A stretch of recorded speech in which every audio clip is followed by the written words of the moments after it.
by any means necessary.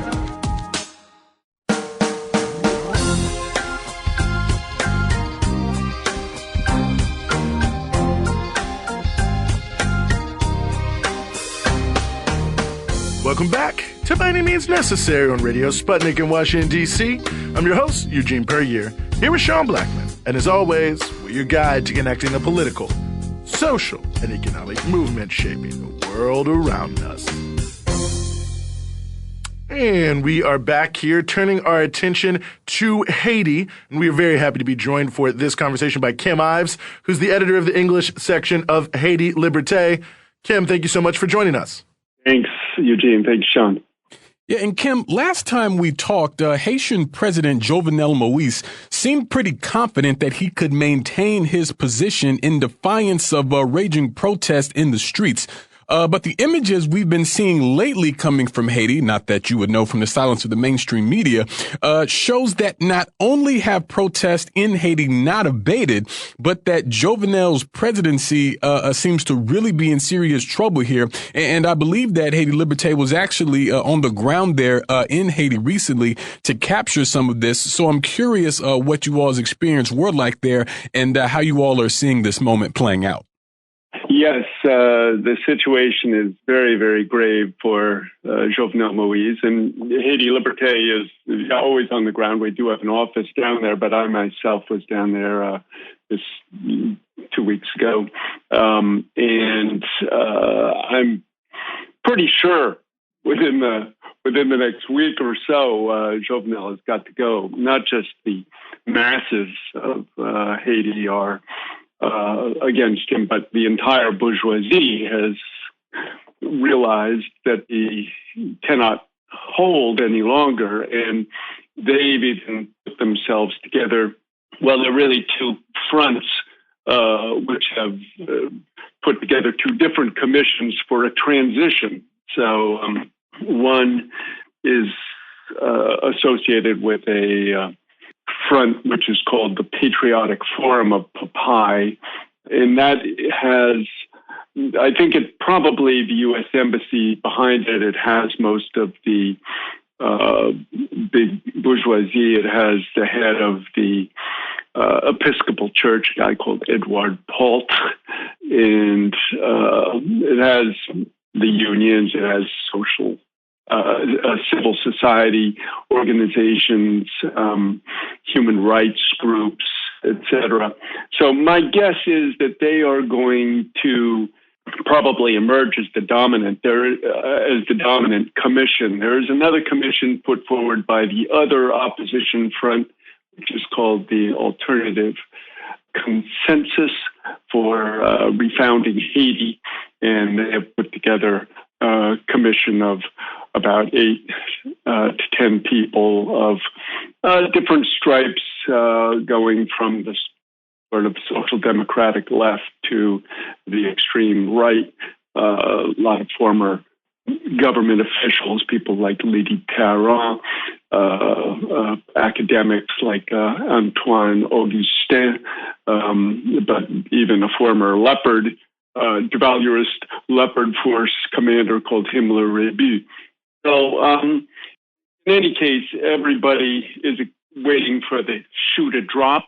The U.S. Embassy has been completely silent. Of course, the slightest sign from them would affect things very majorly. But right now, today, as we speak, the UN is finally, after 15 years, withdrawing its forces from Haiti. And so it appears to be in Haitian hands, even though we can be sure behind the scenes, the U.S. Embassy and various other agencies of the U.S. government are working hard to get their people into the provisional government, which will be soon to come. Yeah, and I'm glad you touched on the issue of the internal political situation in Haiti, Kim, because, I mean, there's been some strife there, to say the very least, here recently. I mean, there was the resignation of First Prime Minister Guy Lafontaine. Not so long after that, the second PM, Jean-Henri Seyant, was put out of power as he tried to maneuver himself into the presidency as Moise's replacement. And correct me if I'm wrong, but it almost seems as though Haiti is basically functioning with no government at this point.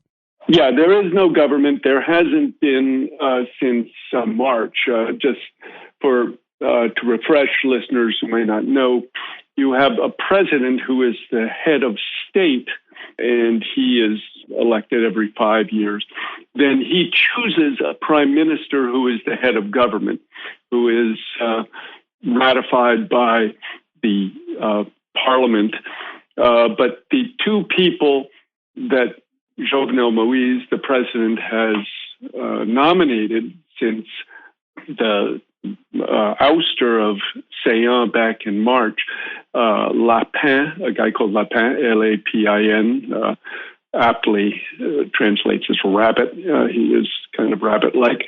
And then his replacement, after he could not even get a hearing in the parliament, was a guy called Fitzwilliam Michel.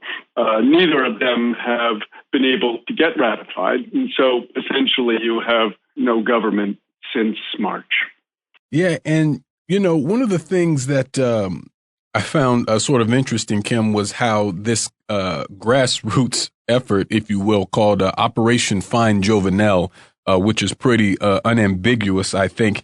But it seems as really, though, there's kind of a list of officials in Haiti that are being targeted by the people there. And I think it speaks to sort of, the long memory of the folks in Haiti. I mean, there seems to be a direct connection here with the country's history of destabilization and underdevelopment. I mean, the ousting of Jean-Claude Baby Doc Duvalier in 86, the U.S.-backed 1991 coup against the democratically elected John Bertrand Aristide.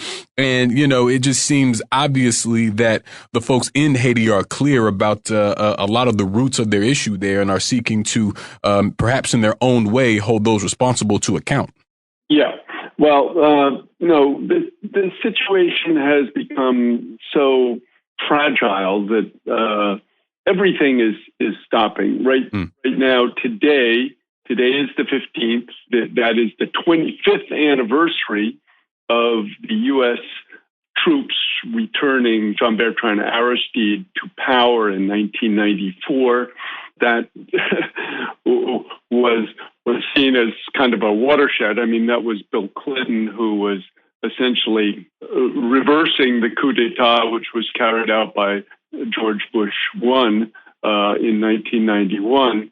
But they brought Aristide back essentially in a cage, and he was more or less commissioned to bring about the neoliberal transformation of Haiti's economy, that is, nationalize its state industries, cut its tariffs, lay off workers and officials from the government to make it, quote unquote, streamlined, et cetera. And that didn't work out very well because Aristide basically resisted, dragged his feet on most of the directives he got, and in the end, the whole thing sort of collapsed. They ended up giving Aristide the heave-ho in 96, even though the people were asking him to stay on to recoup his 3 years out of power.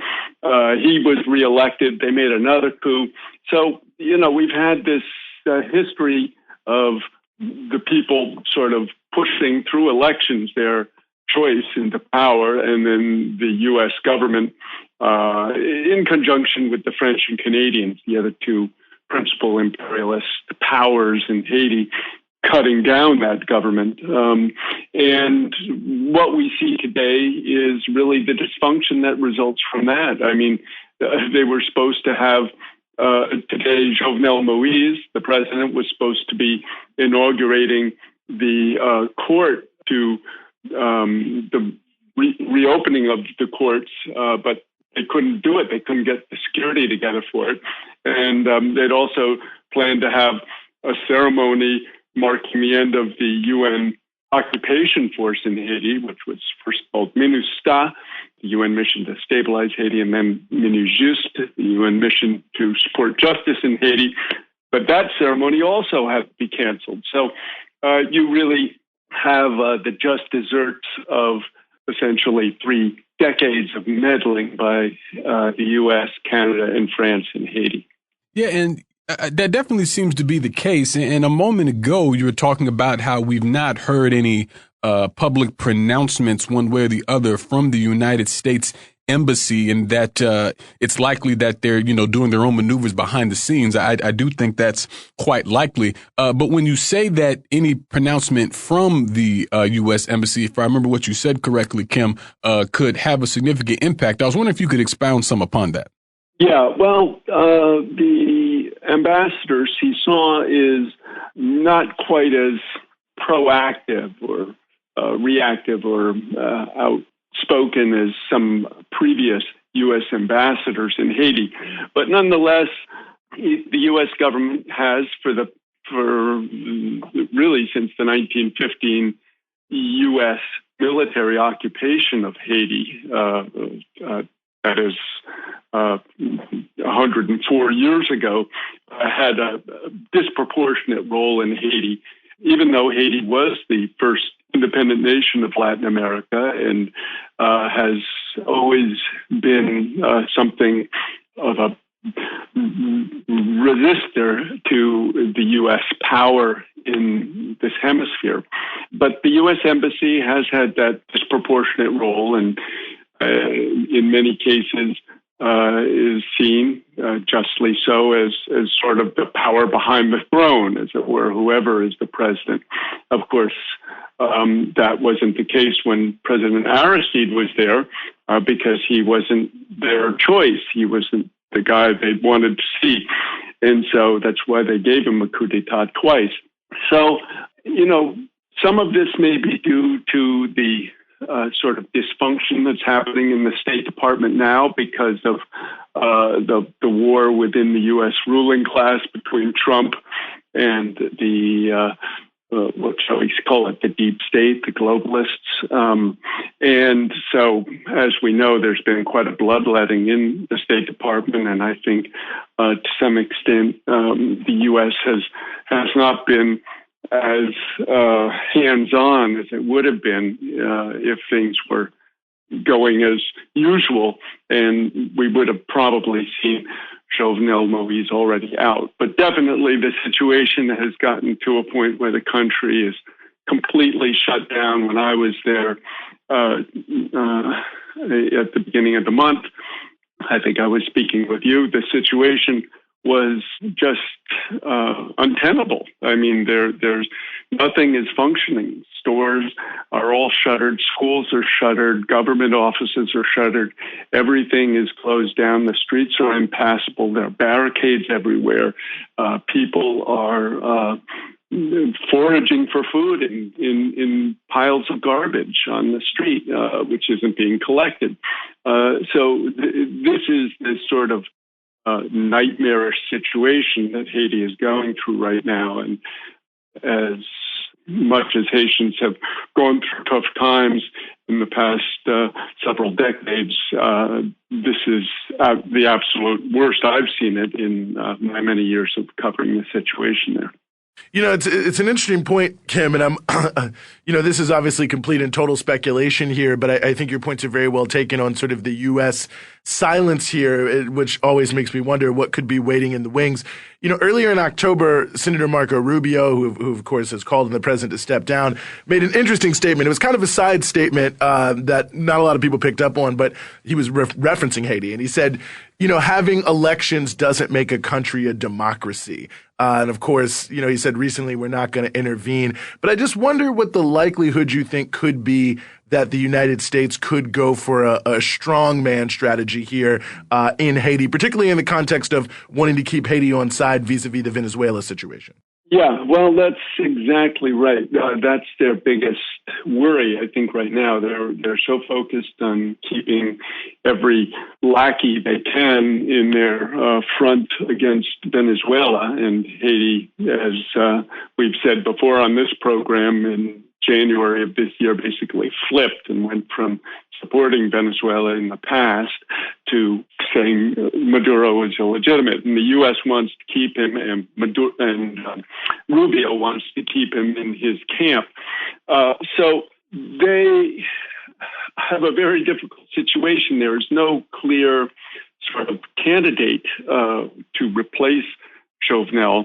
It may be out of this, as I mentioned moments ago, in this new alliance of sort of businessmen headed by a guy actually called Bernard Kron, who is sort of a kind of a liberal bourgeois figure.